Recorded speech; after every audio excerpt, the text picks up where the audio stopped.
안녕하세요. 건강지킴 및 닥터 MBC 정다은입니다. 질환에 관한 다양한 궁금증 여러분의 입장에서 꼼꼼하게 짚어드리겠습니다. 닥터 MBC가 신년 특집으로 100세 시대 프로젝트 암정복 4부작을 마련했는데요. 마지막 시간 오늘의 주제는 방광암입니다. 이 방광암의 정확한 원인은 밝혀지지 않았지만 가장 큰 위험 요인은 바로 흡연입니다. 담배 속 발암 물질이 폐에서 걸러지지 않고 소변을 통해 방광으로 내려가 점막을 손상시켜서 암세포가 발생하게 되는데요. 그래서 방광암은 특히 여성보다 남성에게 4배 이상 높게 발생되고 늦게 발견될 경우 방광을 절제하는 등 삶의 질이 감소할 수 있기 때문에 조기 발견이 매우 중요합니다. 그래서 오늘은 원광대학교 병원 비뇨의학과 김홍옥 교수와 함께 방광암에 대해 자세히 알아보겠습니다.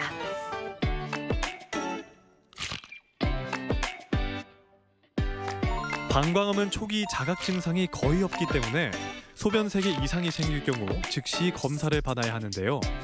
그리고 평소 충분한 수분 섭취로 방광을 깨끗하게 하는 것도 방광암을 예방하는 방법입니다. 그래서 오늘은 비뇨의학과 전문의 김홍욱 교수와 함께 방광암에 대해 자세히 알아보겠습니다.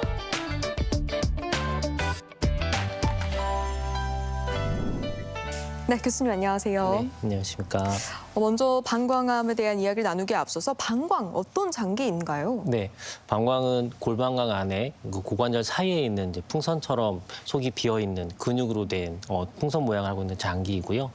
크게 두 가지 기능이 있는데 소변을 저장하고 배출하는 기능을 하고 있습니다. 대개 300에서 450ml 정도 소변을 저장하는 기능을 하고 있습니다. 네, 그렇다면 방광암은 어떤 암인지도 궁금합니다. 네, 방광암은 일반적으로 55세 이상의 남녀에서 흔하게 발병하는 암 중에 하나입니다. 가장 흔한 것은 방광 점막에서 암세포가 발생을 하게 됩니다. 방광암은 대부분은 이제 초기에 이제 발병을 하기 때문에 네. 치료가 가능한 수준에서 발견되는 경우가 많기는 한데요. 네. 그러나 치료를 받았더라도 재발을 하거나 예. 더 심한 상태로 진행이 되는 경우도 많기 때문에 주의적으로 검사를 받아야 되는 질병입니다. 그래도 비교적 초기에 발견할 수 있네요. 네. 국내 방광암의 유병률 순위는 어느 정도나 돼요? 네, 그 2024년에 발표된 중앙암등록본부 자료에 의하면 2022년에 우리나라에서는 한 28만 2천 건 정도의 이제 암이 발생을 했습니다. 그 중에서 방광암이 남녀 합쳐서 5,261건. 으로 전체 암 중에서 한 1.9%를 차지했고요. 10만 명당 조 발생률은 한 10.3건 정도 됩니다. 앞서 말씀하신 것처럼 네. 남녀의 성비에 있어서는 3.9대 1로 남성에서 더 많이 발생을 했고요. 발생 건수가로 보면은 남자가 4,000여 건, 남자의 암에서 이제 한 10위 정도를 했고 예. 여성에서는 1,000건 정도로 여성의 암 중에서는 14위를 차지했습니다. 남녀 합쳐서는 연령대로 보면 이제 70대가 제일 많고요. 그다음에 60대, 80대 이상의 순으로 발병을 하고 있습니다. 네, 계속 말씀해 주신 게 남성이 여성보다 거의 4배 가까이 네. 자주 발생하는 게 방광암이라고 해주셨는데 그 이유는 뭐예요? 아무래도 그 뭐 여러 가지 원인이 있겠지만 남성에서 이제 흡연율이 높다. 는 것도 하나의 원인이 네. 될 수가 있고요. 그다음에 뭐 위험 인자에서 보면 유기용제나 벤젠이나 여러 가지 화학약품 관련된 것들이 있는데 이런 화학약품을 분해하는 효소가 남자와 여성에서 좀 차이가 있다라는 것도 하나의 원인으로 얘기되고 있습니다. 네. 그런데 또 5년 생존율을 보면은 네. 남성보다 여성이 좀 낮은 것 같기도 한데 맞습니다. 그 이유도 있어요? 네, 여러 가지 원인들도 있겠지만 여성에서 이제 혈뇨가 나오면 하혈을 한다고 생각하시거나 아니면 방광염이나 이런 것 때문에 이제 피가 나온다고 생각을 하셔가지고 대수롭지 않게 생각하시고 병원 진료를 좀 미루시거나 그래서 이제 좀 더 진행된 단계로 발견되는 경우가 많다고 되어 있습니다. 그래서 여성에서 생존율이 조금 더 떨어지는 것으로 알려져 있습니다. 네, 아무래도 여성이 이런 증상들을 좀 지나치기 쉬운 것 네. 같습니다. 이 방광암의 원인은 뭐라고 봐야 될까요? 아무래도 흡연이 가장 흔한 원인입니다. 그리고 각종 화학약품에 노출되는 이제 직업을 가졌거나 진통제, 감염, 결석, 방사선 조사, 항암제 등을 둘 수가 있습니다. 흡연한 담배 개수, 뭐 흡연한 기간 모두 방광암의 위험성과 이제 비례가 하게 되고요. 그래요. 아무래도 어려서부터 흡연을 시작하게 되면 위험도가 더 높아지는 것으로 되어 있습니다. 또한 이제 과거에 염료 공장, 뭐 고무, 직물, 뭐 화학 공장 같은 데서 일했다거나 아니면 뭐 펜아세틴 같은 뭐 진통제를 복용했다거나 약물 치료 때문에 사이클로포스파마이드 같은 이제 항암제를 사용했을 경우에는 방광암이 아무래도 좀 더 많아질 수 있다라는 이제 연구가 있고요. 유전적인 원인도 방광암의 흔한 원인 중에 하나로 알려져 있습니다. 예. 그렇다면 이 방광암의 주요 증상에는 어떤 것들이 있어요? 네, 소변에 혈액이 섞여서 나오는 즉 혈뇨가 가장 흔한 원인 중에 하나입니다. 네. 뭐 혈뇨가 가끔 나오고 조금 나오고 금방 좋아지고 뭐 통증 같은 동반된 증상이 없다고 하더라도 네. 혈뇨는 절대로 간과되어서는 안 되는 가장 중요한 증상입니다. 그렇군요. 혈뇨가 일단 나타나게 되면 정상적인 상태로 간주해서는 안 되고요. 반드시 의료진과 함께 원인을 찾기 위해서 검사를 받아 보셔야 됩니다. 그다음에 방광에 의심되는 다른 증상들로는 평소보다 소변을 자주 보게 되는 빈뇨나 뭐 갑자기 뭐 소변을 보러 가야 된다 하는 이제 압박감 같은 것이 느껴지는 절방뇨, 그리고 또는 이제 뭐 소변 볼 때 통증이 생기는 배뇨통을 들 수가 있습니다. 근데 말씀드린 것처럼 빈뇨나 절방뇨나 배뇨통은 뭐 방광의 염증이나 다른 증상들 때문에 생길 수가 있기는 한데 그렇죠. 방광암의 증상일 수도 있기 때문에 가까운 병의원을 찾아서 반드시 검사를 받아 보셔야 합니다. 네, 이런 증상이 있다면 반드시 병원을 좀 찾아야 될 것 같은데 이 방광암이 의심되면 어떤 검사를 진행하게 되나요? 네, 다른 암들과 마찬가지로 문진을 통해서 혈뇨가 어떤지, 그다음에 이제 병력 청취를 통해서 흡연이나 약물이나 다른 약물 치료를 했거나 직업적인 노출이 있는지를 보게 되고요. 신체 검사를 통해서 특별한 이상이 있는지 확인을 하게 됩니다. 네. 그다음에 소변 검사를 해서 진짜 혈뇨가 있는지 다른 뭐 질환이 동반된 건 아닌지 감별을 하게 되고요.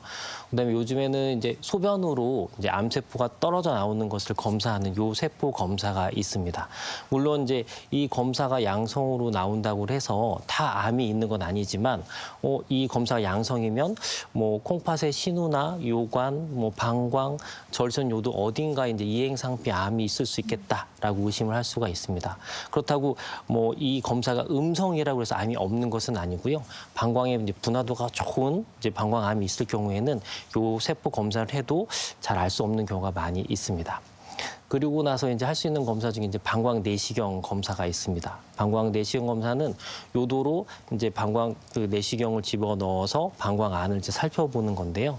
방광 안에 뭐 종양이 있는지 없는지, 있다고 하면 몇 개나 있고 크기는 어디고 위치는 어디에 있는지를 보게 됩니다. 그다음에 이제 하는 검사 중에 하나는 이제 사진 검사가 있습니다. 예. 뭐 신기능이 좋지 않거나 뭐 조영제 알러지가 있는 경우는 이제 뭐 초음파 검사를 하기도 합니다만 요즘에 많이 하는 것으로는 전산화 단층 촬영, 즉 CT가 있습니다. CT를 하게 되면 뭐 방광암의 뭐 진행 정도도 알 수 있고요. 주변 장기나 기관으로 침윤을 했는지, 네. 다른 장기로 전이가 있는지도 볼 수가 있어서 CT를 많이 시행하게 되고 선택적으로는 뭐 자기공명 촬영이나 뭐 골 주사나 아니면 뭐 흉부 촬영 등도 할 수 있습니다.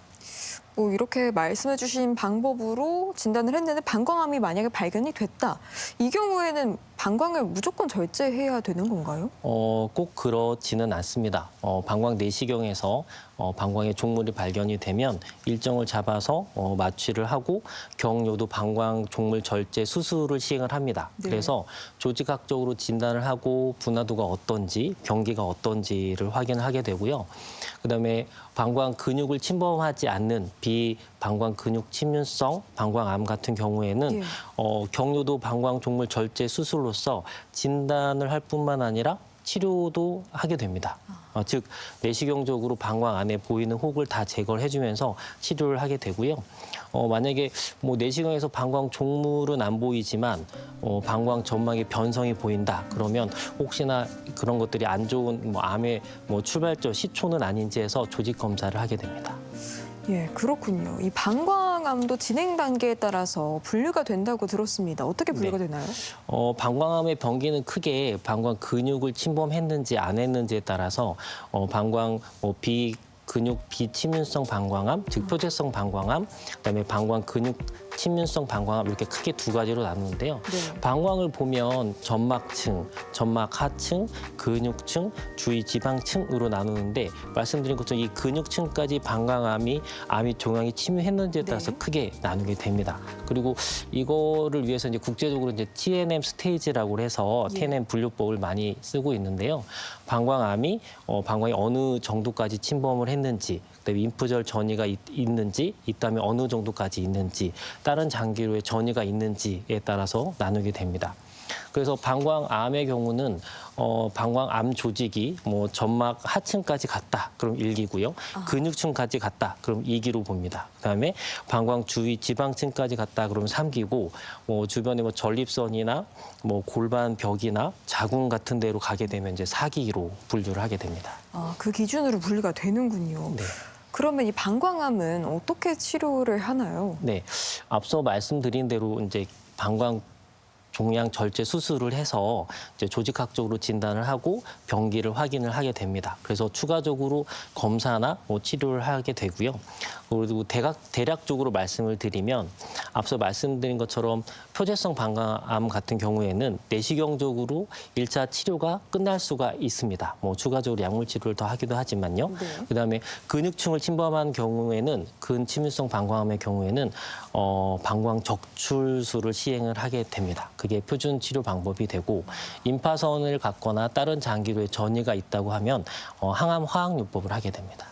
예, 그렇군요. 방광암 수술 후에 방광 안에 약물을 넣는 약물 치료가 있다고 하는데 이거는 어떤 치료예요? 방광 내시경 수술 후에 종양이 재발을 하거나 더 심한 상태로 진행하는 걸 막기 위해서 방광에다가 약물 주입술을 시행하게 됩니다. 방광 내 약물 넣는 거는 저희가 이제 마이토마이신 C나 아드리아마이신 같은 이제 항암제를 넣는 방법이 있고요. 그걸 희석을 해서 방광 안에다가 주입을 하는 방법이 있고 약독화된 생백신인 BCG를 방광에다 넣는 이제 면역 치료 방법이 있습니다.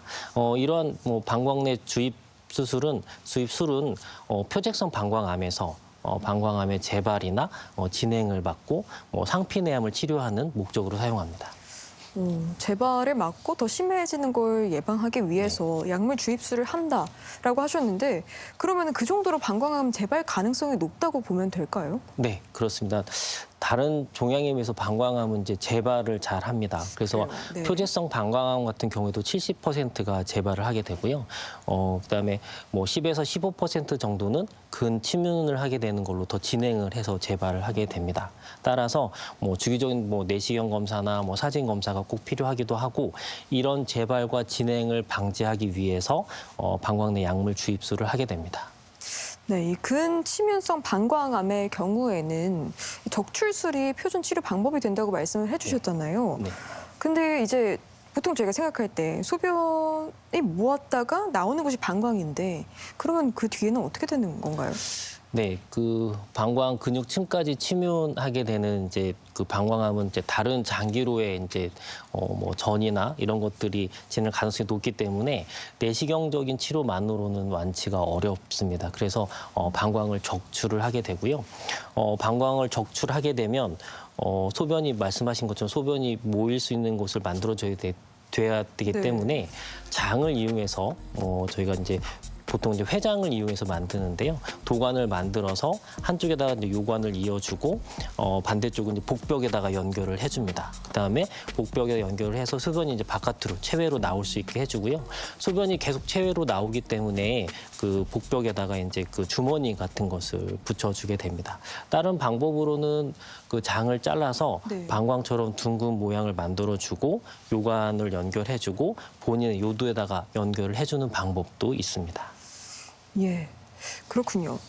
그러면 이 방광을 제거했을 때 나타날 수 있는 후유증 같은 건 없나요? 회장을 통해서 도관을 만들어 준다든가 방광 모양으로 만들어 주기 때문에 이제 장을 잘라서 수술을 하게 되거든요. 예, 예. 아무래도 장마비가 가장 흔한 합병증 중에 하나입니다. 뭐 수술 후에 이제 정도의 차이는 있지만 심한 분들은 이제 장 폐색이 와서 추가적인 수술을 더 받으셔야 되는 경우가 생길 수가 있고요. 그 밖에는 이제 문합 부위에 뭐 소변이 누출된다던가, 뭐 위장관 출혈이 생긴다든가, 혈전증, 감염, 뭐 폐혈증, 수신증, 뭐 요실금, 발기부전 등이 생길 수 있습니다. 네.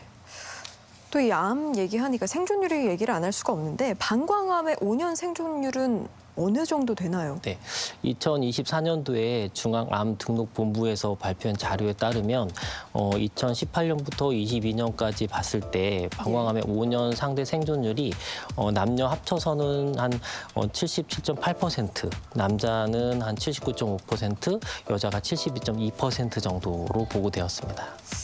네, 그래도 낮진 않네요. 네.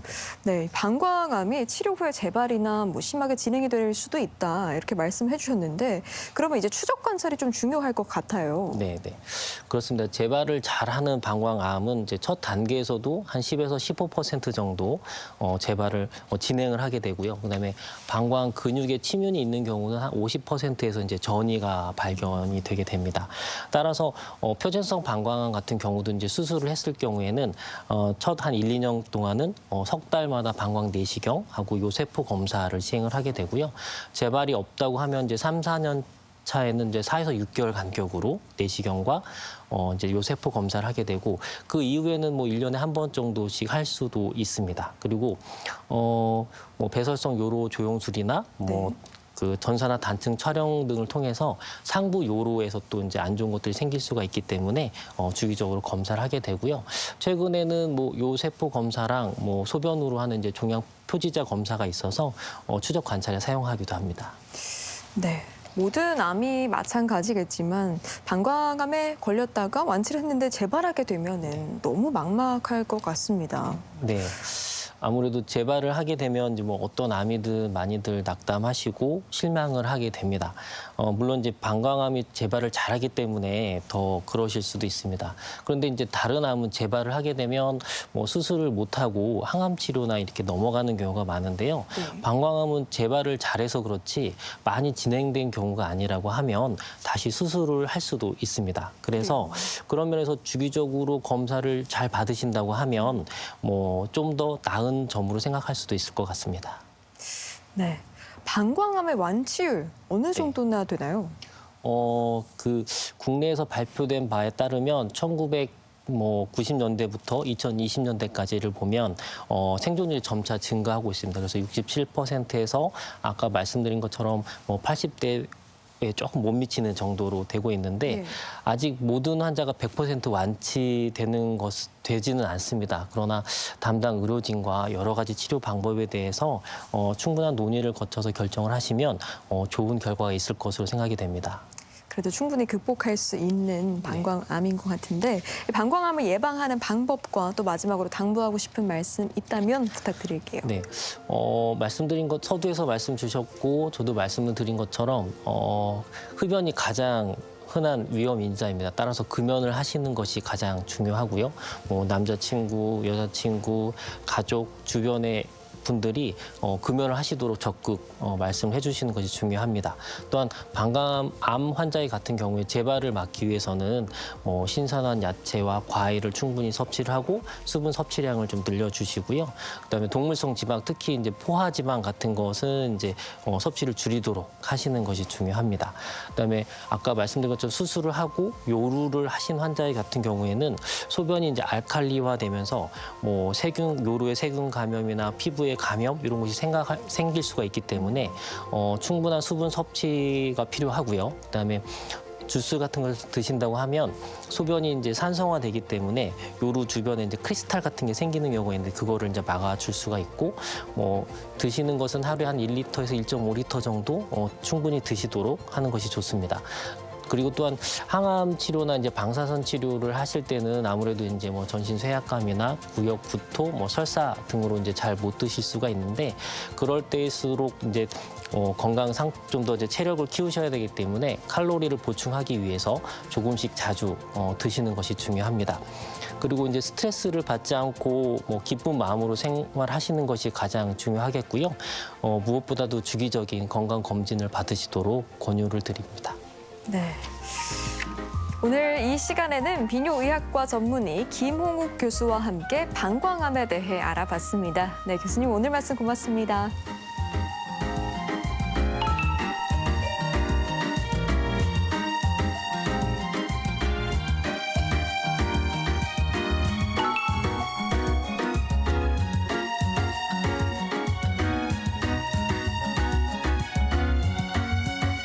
네, 닥터 MBC가 신년 특집으로 100세 시대 프로젝트 암정복 4부작을 진행했는데요.